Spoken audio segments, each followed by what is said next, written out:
शिविर के शुभारंभ के लिए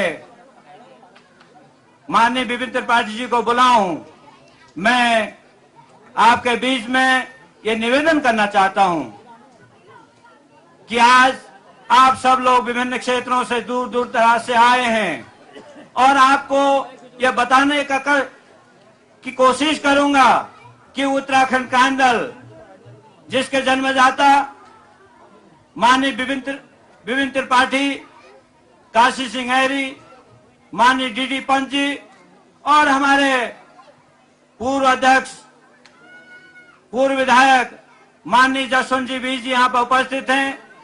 आप सबकी प्रेरणा से हम लोग भी उत्तराखंड क्रांति दल में शामिल हुए।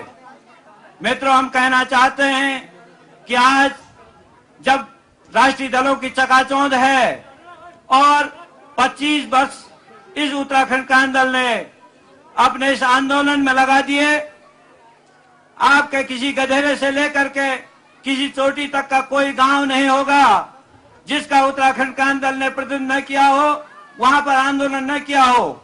मित्रों, हम कहना चाहते हैं कि आज इतनी बड़ी कुर्बानी के बाद जो राज्य मिला है, जो उत्तराखंड क्रांति दल ने जिस बीड़े को उठाया, एक समय ऐसा होता था जब माननीय जसवंत जी बीज जी इसके अध्यक्ष होते थे तो 2-4 लोग इसमें होते थे और तमाम राष्ट्रीय दल ये कहते थे कि ये पागल हैं, कभी राज्य नहीं बन सकता, यहाँ के लोग राज्य नहीं चाहते, यहाँ के लोग अगर राज्य बना देंगे तो क्या खाएंगे। स्थितियां तब राष्ट्रीय दलों की थी, लेकिन उत्तराखंड क्रांति दल ने गांव गांव जाकर के जिस अलग को जगाया, इस बात का मैसेज गांव गांव तक पहुंचाया कि अगर राज्य बनेगा तो उत्तराखंड खुशहाल होगा। अगर हम पहाड़ की जवानी और पहाड़ के पानी को रोक लेंगे तो हम पहाड़ की तस्वीर बदल देंगे। मित्रों, कारवां बढ़ता गया। दिल्ली की वो रैली भी आपके सामने उदाहरण है इस बात की कि लाखों लाख लोगों ने दिल्ली में प्रदर्शन किया और हमारे राष्ट्रीय नेताओं के षड्यंत्र से वो तमाम राष्ट्र जो हमारी उतनी बड़ी रैली थी वो फेल हुई। उसमें तमाम हमारे उत्तराखंड के राष्ट्रीय दलों के नेताओं का षड्यंत्र रहा है। मित्रों, हम कहना चाहते हैं उसके बाद जो चुनाव हुआ, उसके बाद जो जनादेश कांग्रेस को मिला और उससे पहले जो केयर टेकर सरकार भाजपा की रही, उनको एक मौका मिला।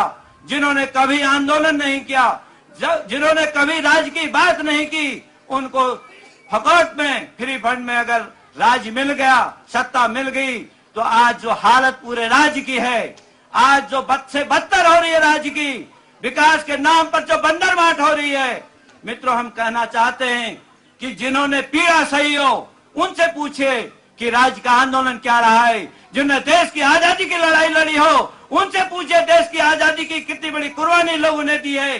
जिन्होंने ऊपर ही ऊपर मलाई खाने का काम किया है, उनको न इस समाज की पीड़ा है न इस प्रदेश की पीड़ा है। मित्रों, हम कहना चाहते हैं कि 25 साल के अंतराल में उत्तराखंड क्रांति दल ने तमाम उतार चढ़ाव देखे हैं। हमारे तमाम मित्र इससे जुड़े हैं, कई लोग इसे गए हैं। हम कहना चाहते हैं कि जो अपने दल का नहीं हो सकता वो आपका भी नहीं हो सकता, वो किसी सत्ता का भी नहीं हो सकता, समाज का भी नहीं हो सकता है। जो दल छोड़कर जाने की बात करते हैं, हमारे तमाम मित्र आज भी हैं, हम उनका स्वागत करते हैं, हमारे पुराने साथी भी हैं। आप आइए, हम संगठित होकर इस आंदोलन को लड़ेंगे। आज जो राज्य की हालत है, आज राजधानी की मांग को लेकर के हमने उत्तराखंड क्रांति दल ने सन 1980 में ब्लूप्रिंट तैयार किया था। सारे उसमें वैज्ञानिकों से लेकर के, आपके भूगर्भवेताओं से लेकर के, यहाँ के जिलाधिकारी कमिश्नर से लेकर के आपके गैरसैंण की जमीन को चयन किया गया जिसमें 9 लाख रुपया खर्च हुआ। लेकिन आज की जो मौजूदा सरकार है उसमें बैठे हुए विधायकों की जो चमचमाती कारों का जो नशा है और वो जो 5 स्टार होटलों का नशा उनको नजर आ रहा है, उनको आपके पहाड़ के गांव से कोई लेना देना नहीं है, उनको देहरादून के ठाट बाट से लेना देना है। इसलिए मित्रों, हम कहना चाहते हैं कि गैरसैंण राजधानी उत्तराखंड का सबसे प्रथम मुद्दा है। हमने आपके देहरादून में 50,000 से 1 लाख के लगभग रैली की है, वहां पर इतने जन सैलाब को पहुंचा। हमने कहा कि अगर उत्तराखंड की राजधानी बनेगी तो गैरसैंण में बनेगी। हमने शिलान्यास किया 1980 में, आपके 82 में, आपके गैरसैंण में। हम कहना चाहते हैं कि उत्तराखंड क्रांति दल ने तमाम उन मुद्दों को, उन विचारों को दिया है कि गैरसैंण राजधानी कोई खेल नहीं है। हमने उस मुद्दे को ऐसे नहीं रखा है। हम कहना चाहते हैं इस मंच के माध्यम से, केवल उत्तराखंड क्रांति दल है जिसने कुमाऊं और गढ़वाल के लोगों को जोड़ने का प्रयास किया है, जिसने कहा कि हम भाई हैं, हम आपस में मिलकर रहेंगे, हम इस प्रदेश का विकास करेंगे। लेकिन दुर्भाग्य यह है कि राष्ट्रीय पार्टियों ने कुमाऊं गढ़वाल के लोगों को बांटने का प्रयास किया, उन्होंने जात बिरादरी के नाम पर बांटने का प्रयास किया। मित्रों, हम कहना चाहते हैं कि हम अपना विकास चाहते हैं तो हमारी राजधानी गैरसैंण बनेगी और उसके लिए पुनः हमको जनमत संग्रह से लेकर के आंदोलन करने की आवश्यकता पड़ेगी। आज की इस गोष्ठी के सम्मानित अध्यक्ष जी, हमारे इस दल के संस्थापक, पूर्व विधायक और हमारे वयोवृद्ध बुजुर्ग सम्मानित जसवंत सिंह बिष्ट जी, हमारे दल में आज ही इस बृहद समारोह में शामिल हुए और पूरे उत्तराखंड की पीड़ा को संजोए हुए मेरे भाई सम्मानित श्री प्रेम बल्लभ बलोदी जी, उनके साथ दिल्ली से आए हुए हमारे कर्नल नौटियाल जी,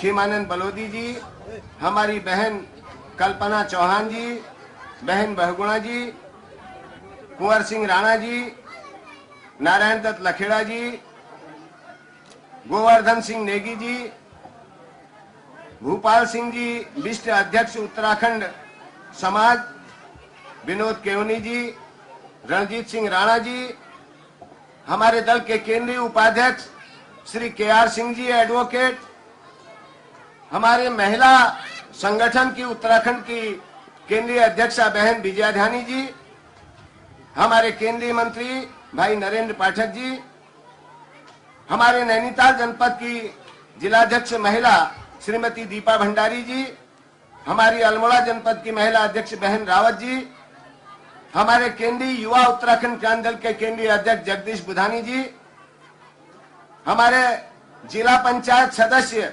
द्वाराहाट श्री कैलाश भट्ट जी, जिला पंचायत सदस्य चौखुटिया राजेश चौधरी जी, जिला पंचायत सदस्य मासी बहन बसंती देवी जी, हमारे जिला युवक समिति के अध्यक्ष मनोज अधिकारी जी, जिलाध्यक्ष नैनीताल भाई भुवन जोशी जी, हमारे युवक समिति के चौखुटिया ब्लॉक इकाई के अध्यक्ष श्री बीरेन्द्र सिंह बिष्ट जी, हमारे केंद्रीय सचिव भाई पान सिंह रावत जी, हमारी बहन चंपा जोशी जी, हमारे रामनगर से, खटीमा से, टनकपुर से, हल्द्वानी से, अल्मोड़ा, विभिन्न जनपद के विभिन्न क्षेत्रों से आए हुए पार्टी के सभी सम्मानित के लिए लगातार कई दिनों से प्रयास किया है हमारे केंद्रीय महामंत्री भाई पुष्कर पाल जी, हमारे इस सभा के संचालक, हमारे जनपद के उपाध्यक्ष भाई बलवंत सिंह नेगी जी, पत्रकार US नेगी जी, हमारे अमर उजाला के यहाँ के पत्रकार जगदीश जोशी जी, दैनिक जागरण के पत्रकार चंद्रशेखर सनवाल जी।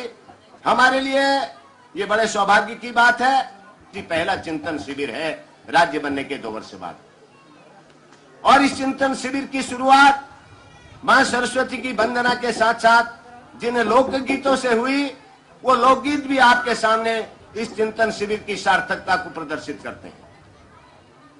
जिन सांस्कृतिक कार्यक्रमों के माध्यम से भी समाज में जो बुराइयां हैं, समाज में जो शोषण की प्रक्रिया है, किस तरीके से आज शराब पूरे गांव-गांव को खा रही है, किस तरीके से शराब आज पूरे उत्तराखंड को तबाही के कागार पर लाकर खड़ा कर रही है, किस तरीके से जंगलों के विनाश से आज पर्यावरण ही नहीं बल्कि उत्तराखंड का अस्तित्व खतरे में है। ये सारी चीजें अभी हमारे सांस्कृतिक टीम के हमारे सम्मानित साथियों ने जो दिल्ली से आए हैं, उन्होंने आपके बीच में अपनी बात जो है सांस्कृतिक कार्यक्रमों के माध्यम से रखी। मैं स्वागत करता हूं श्री प्रेम बल्लभ बलोदी जी का, जिन्होंने उत्तराखंड क्रांति दल की आज इस विशाल जनसमूह के सामने सदस्यता ली है।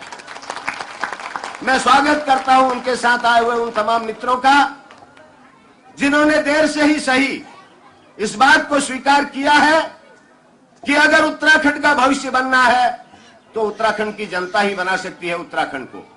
अभी पिछले दिनों दिल्ली में चुनाव हुए और लगातार होते रहे हैं। जब से देश की आजादी के बाद जो पहला चुनाव हुआ, दिल्ली में भी हमारे पर्वतीय भाइयों की बहुत बड़ी संख्या है कुछ लोग कहते हैं 22 लाख हैं, कुछ लोग कहते हैं 18 लाख हैं, कुछ लोग कहते हैं 25 लाख हैं। लेकिन वो शक्ति जितनी बड़ी संख्या पहाड़ के लोगों की दिल्ली में है, चाहे वो प्रशासन का क्षेत्र हो, चाहे वो शिक्षा का क्षेत्र हो, चाहे वो राजनीति का क्षेत्र हो, कोई ऐसा क्षेत्र नहीं है हिंदुस्तान का जिसमें उत्तराखंडी न हो और उत्तराखंडी की अपनी ईमानदारी की, अपनी मेहनत की, अपनी साफगोई की पहचान न हो। लेकिन दुर्भाग्य भी हमारे साथ हमेशा बना रहता है।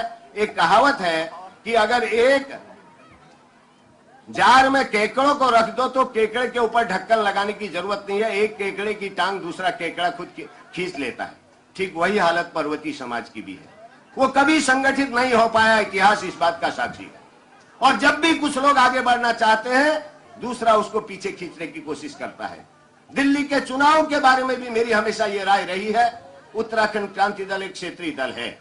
1979 में डॉक्टर डी.डी. पंत के नेतृत्व में इस दल का गठन हुआ और श्रद्धेय उत्तराखंड के गांधी, पर्वतीय गांधी बड़ुन जी के संरक्षण में और उनके मार्गदर्शन में यह दल आगे बढ़ा।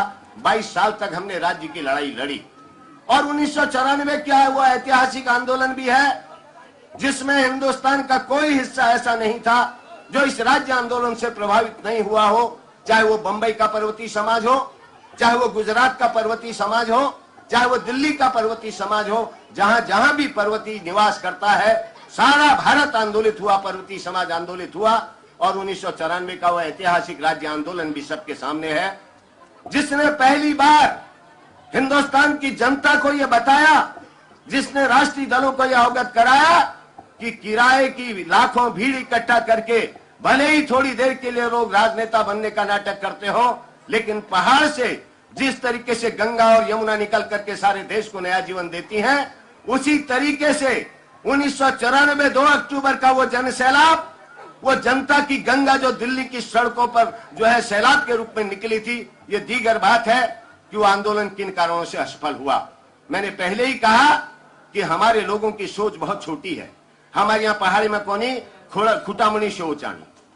और पहली बार भारत के इतिहास में उत्तराखंड के लोगों का बलिदान भी, जब भी उत्तराखंड का सही इतिहास लिखा जाएगा, स्वर्णाक्षरों में लिखा जाएगा।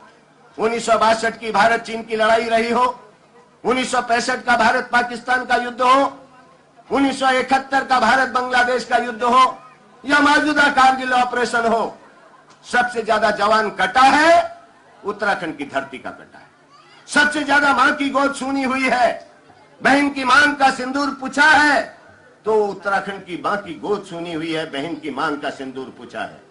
आज भी सियाचिन में 18,000 की ऊंचाई पर, आज भी कश्मीर के बॉर्डर में सर्वाधिक ऊंचाई पर 15 से 20 फुट बर्फ में अगर कोई जवान देश की सीमा के लिए बंदूक ताने खड़ा है, तो वो कुमाऊं रेजिमेंट का बेटा है, गढ़वाल रेजिमेंट का बेटा है, उत्तराखंड की धरती का बेटा है। तो जिस कौम ने इस देश को सब कुछ दिया, जिस कौम ने इस देश के लिए हमेशा त्याग ही त्याग किया, वो कौम अगर अपने घर में पराई होगी और वो कौम अगर जागृत नहीं होगी, अगर वो कौम छोटे छोटे झगड़ों में लिपट करके अपने आने वाली पीढ़ी के भविष्य के बारे में नहीं सोचेगी, तो उस कौम को कोई नहीं बचा सकता, ब्रह्मा विष्णु महेश भी आके नहीं बचा सकता। 1994 के आंदोलन की याद दिलाना चाहूंगा, वो ऐतिहासिक आंदोलन 1994 का, जिसमें पहली बार 42 लोगों ने अपनी शहादतें दी, जिसमें पहली बार देश के इतिहास में हमारी 2 बहनें हंसा धनई और बेलमती चौहान भी शहीद हुई। ये त्याग और ये बलिदान के बाद ये राज्य मिला, ये किसी की कृपा से नहीं मिला, ये राष्ट्रीय दलों की कृपा से या किसी की भीख से नहीं मिला। इसके लिए पहाड़ के बेटों ने कुर्बानी दी है, अपना लहू दिया है, अपना बलिदान दिया है। और जब राज्य बना तो हमें यह उम्मीद थी कि ये राज्य यहाँ की जनता का राज्य होगा, ये राज्य यहाँ के मजलूमों का राज्य होगा, ये राज्य यहाँ के गरीबों का राज्य होगा, ये राज्य यहाँ के दलितों का, कमजोर तबकों का राज्य होगा। पहाड़ का पानी और पहाड़ की जवानी पहाड़ के काम आएगी, एक नए सवेरे की हम शुरुआत करेंगे, ये हमारी परिकल्पना थी।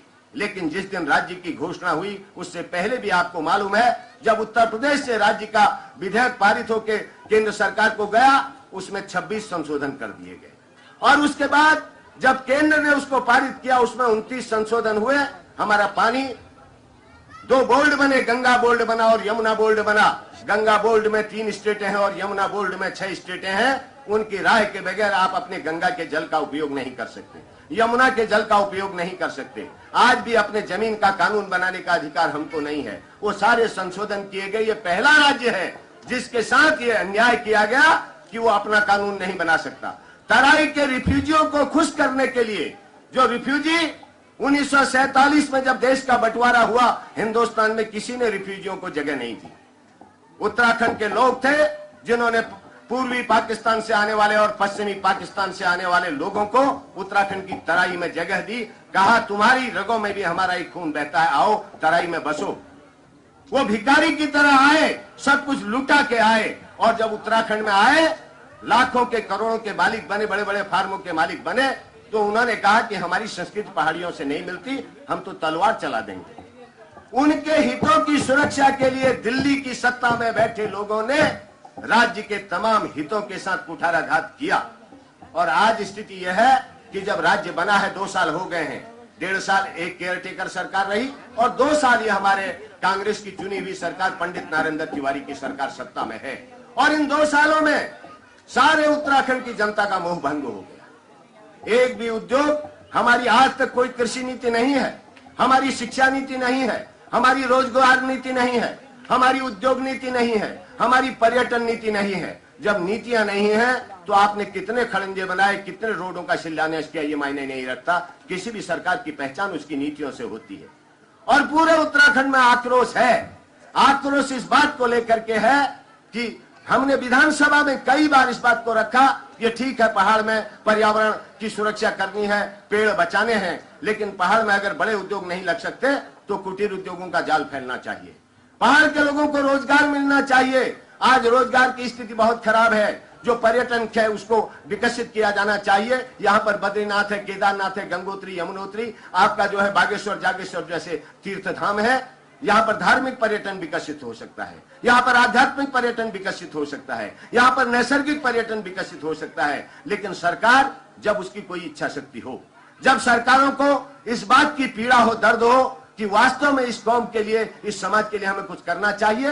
फर्क इतना ही हुआ, उत्तर प्रदेश का एक छोटा टुकड़ा अलग हो गया। आज पहाड़ का आदमी अपने घर में पराया है, ये स्थितियां हैं।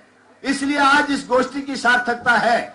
ये गोष्ठी इसलिए रखी गई है, ये चिंतन शिविर इसलिए है कि उत्तराखंडियों जागो, पहाड़ के लोगों जागो, पहाड़ वासियों जागो। अगर नहीं जागे तो इतिहास कभी आने वाली पीढ़ियां आपको और हमको क्षमा नहीं करेंगी। ये आज की इस गोष्ठी का मुद्दा है, ये आज की इस गोष्ठी का मकसद है। 22 सालों तक हमारे लोगों ने न खा करके, न पी करके, भूखे रहकर, नंगे रहकर, सड़कों पर रहकर आंदोलन किया। और पूरे उत्तराखंड की जनता के सहयोग से, चाहे हमारे दिल्ली के भाई हो, चाहे हमारे बॉम्बे के भाई हो, चाहे हिंदुस्तान के किसी भी महानगर के हमारे पर्वतीय समाज हो, सबका सहयोग रहा, राज्य बना। लेकिन इस राज्य में आज भी किसी भी क्षेत्र में देख लीजिए उत्तराखंडी का क्या भविष्य है। अभी हमारी उद्योग नीति बन रही है। पिछले दिनों 8 दिन के लिए हाउस चला और हमने कहा सरकार से कि आपकी ये उद्योग नीति व्यवहारिक नहीं है, हम इस उद्योग नीति का बहिष्कार करते हैं। पंतनगर में 1700 एकड़ जमीन चयनित की जा रही है, सितारगंज में की जा रही है, आपके जो है आईडीपीएल ऋषिकेश में और बीएचईएल में जमीन छाटी जा रही है। कहा यह जा रहा है कि बाहर के उद्योगपति आए, उद्योग लगाएं। हमने कहा यह परंपरा आपकी पहले से रही। दिल्ली का उद्योगपति आए, बॉम्बे का उद्योगपति आए, मल्टीनेशनल आए, वो उद्योग लगाए, सब्सिडी खा के चला जाए, या उद्योग खड़ा रहेगा तो मजदूर भी बलिया से आएगा, मजदूर भी गोंडा से आएगा, मजदूर भी बस्ती से आएगा, फैक्ट्री मालिक भी बाहर से आएगा और सारी पूंजी हमारी खाएगा। हमने इस बात को कहा कि हमारे लोगों के लिए आरक्षित उद्योग नीति में स्थान रहने चाहिए। आया अगर 100 उद्योग लगते हैं तो कम से कम 70 उद्योग उत्तराखंडियों को मिलने चाहिए, चाहे वो जॉइंट सेक्टर में लगाए, चाहे वो व्यक्तिगत सेक्टर में लगाए, चाहे वो किसी भी सेक्टर में लगाए। और खास तौर से जो हमारा प्रवासी पर्वतीय है, जो पूंजी लगा सकता है, उसके लिए आरक्षण की व्यवस्था होनी चाहिए। ये बात मैंने हाउस में कही है, अभी इससे पहले जो सत्र हुआ था, और अभी जो होगा उसमें भी कहेंगे। हम उस उद्योग नीति को स्वीकार नहीं करेंगे।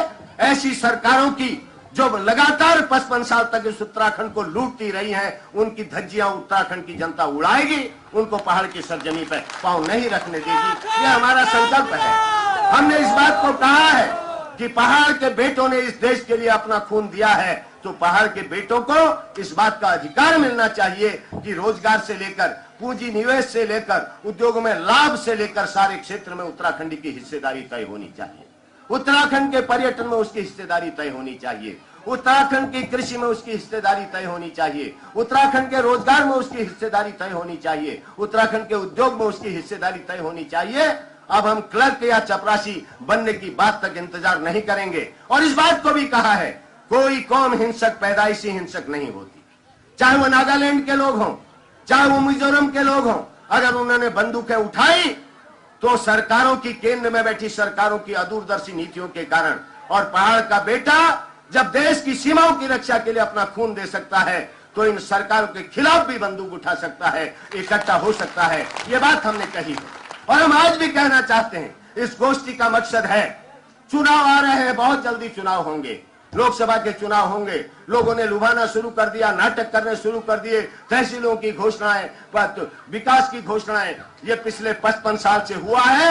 ये दोनों राष्ट्रीय पार्टियां, चाहे वो कांग्रेस हो, चाहे वो भारतीय जनता पार्टी हो, पहाड़ और पहाड़ियों की नंबर 1 की दुश्मन है और हमेशा रहेंगी। ये बात मैं कहना चाहता हूं।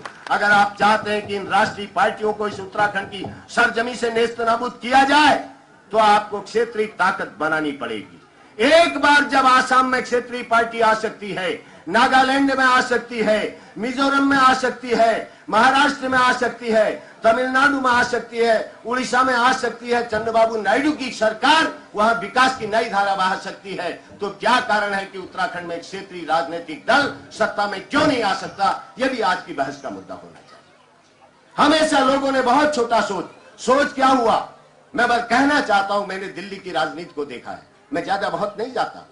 और जो नेता है उन्होंने लोगों को, अपने चारणों को इकट्ठा किया, रामलीला मंचों से अपनी आरतियां करवाई, अपनी स्तुतियां करवाई, और यही सिलसिला चलते चलते जितने भी राष्ट्रीय नेता हुए इस पहाड़ की धरती से, वो इतने बौने राष्ट्रीय नेता हुए। वो दिल्ली के तख्ते ताउस पर विराजमान भले ही रहे हों, लेकिन कभी उनको पहाड़ की धरती ने एक छत्र अपना नेता नहीं माना। वो कितने ही बड़े केंद्र में बैठे हुए नेता, चाहे कांग्रेस के रहे हो चाहे भाजपा के रहे हो, क्योंकि उनका कोई दर्द इस उत्तराखंड के प्रति नहीं रहा, उनकी कोई पीड़ा इस उत्तराखंड से नहीं रही, उनकी कोई इस पहाड़ के आम आदमी के हित के प्रति कभी चिंता नहीं रही। उनको दिल्ली की कुर्सी ज्यादा प्यारी रही। और इसीलिए जब भी राज्य आंदोलन हुआ, उन तथाकथित राष्ट्रीय नेताओं ने हमेशा राज्य आंदोलन का विरोध किया। ये तो अलग बात है कि जनता का बलिदान था, जनता का त्याग था, उन शहीदों का बलिदान था, हमें राज्य मिला। अन्यथा ये राष्ट्रीय नेता चाहते तो कभी ये उत्तराखंड राज्य नहीं बनता। हमारे पास माइक्रो हाइडल परियोजनाओं को अगर हम सही रूप से कार्यान्वित कर सकें तो आज उत्तराखंड सिर्फ लघु पन बिजली योजनाओं के माध्यम से ही पूरा राज्य आत्मनिर्भर बन सकता है। हमारे पास सारे खनिज हैं, हमारे पास कृषि का इतना विशाल उत्पादन है। आज भी पूरे उत्तराखंड को खिलाने के बाद 10 लाख टन से ज्यादा नेशनल पूल में जाता है। उसके अलावा ऐसा पर्यटन का क्षेत्र पूरे हिंदुस्तान में कहीं नहीं है जहां धार्मिक पर्यटन है, जहां आध्यात्मिक पर्यटन है, जहां नैसर्गिक पर्यटन है। उसके अलावा हर क्षेत्र में उत्तराखंड अपने में सक्षम है। लेकिन दुर्भाग्य है कि जो सत्ता में बैठे लोग हैं, या जो सत्ता में बैठे रहे, या जो कल के दिन फिर लोगों को शब्दबाग दिखाकर दिल्ली के तख्ते ताउस पर बैठना चाहते हैं, वो नहीं चाहते कि वास्तव में उत्तराखंड का आम आदमी, यहाँ के फटेहाल, यहाँ के गरीब, यहाँ से सबसे कमजोर और यहाँ के दलित के घर का भी चिराग जले, उसका बेटा भी स्वाभिमान के साथ खड़ा हो। उत्तराखंडी को भी लगे कि ये राज्य मेरे लिए बना, मेरे बच्चों के लिए बना, आने वाली पीढ़ी के लिए बना। ये उनका सोच नहीं है। इसलिए इस गोष्ठी का महत्व इसलिए भी बढ़ जाता है। जो भी वक्ता यहाँ पर अपनी बात रखेंगे, बीच बीच में सांस्कृतिक कार्यक्रमों के माध्यम से भी इस गोष्ठी की सार्थकता से आपको अवगत कराया जाएगा। और भिक्षाशरण तो हमारा केंद्र रहा है। उत्तराखंड राज्य आंदोलन में सबसे पहले विधायक के रूप में 1980 में आपकी इस महान जनता ने माननीय जसवंत सिंह बिष्ट जी को जिता करके उत्तर प्रदेश की विधानसभा में भेजा था। इसलिए भी उत्तराखंड के इस केंद्र बिंदु भिक्षाशरण तहसील, यहाँ शालदे सर्ट, यहाँ की जनता का दायित्व है कि जो कार्य आपने सबसे पहले किया, आज फिर आपके नेतृत्व की आवश्यकता है, आपके सहयोग की आवश्यकता है, आपके मार्गदर्शन की आवश्यकता है, ताकि आने वाले समय में फिर एक बार इस धरती के लालों के नेतृत्व में उत्तराखंड की लड़ाई को वास्तव में यहाँ के शहीदों के सपनों के राज्य के रूप में परिवर्तित किया जाए। ये आज हमारा सपना है, ये हमारी पीड़ा है। माननीय काशी सिंह ऐरी जी को भी आना था, किन्हीं कारणों से नहीं आ पाए हैं, सब लोग व्यस्त हैं। लेकिन पूरी केंद्रीय कार्यकारिणी की सहमति से, पूरी केंद्रीय कार्यकारिणी की राय से ये जो गोष्ठी है इसका निर्णय लिया गया। और इसमें जो हमारे सबसे बड़ी बात है, हमारे भाई प्रेम बल्लभ बलोदी जी आए हैं, उनके साथ दिल्ली के हमारे तमाम साथी आए हैं। मैं फिर एक बार आप सब मित्रों का स्वागत करते हुए इस आशा और विश्वास के साथ कि एक समय आएगा जब पहाड़ का बेटा हिंदुस्तान के कोने कोने में एक मंच पर संगठित होगा। एक बार क्षेत्रीय संगठन को आगे लाइए, एक बार क्षेत्रीय संगठन की सरकार उत्तराखंड में बने, भारत की संसद में क्षेत्रीय संगठन का प्रतिनिधित्व हो, उसके बाद उसका परीक्षा की घड़ी आएगी, फिर आने वाले उसके 5 साल बाद निर्णय करने का अधिकार आपको होगा। लेकिन एक मौका यहाँ की जनता को दीजिए जो अपने हाथों से इस राज्य को सजा सके, संवार सके और इसको जनता के और शहीदों के सपनों का राज्य बना सके।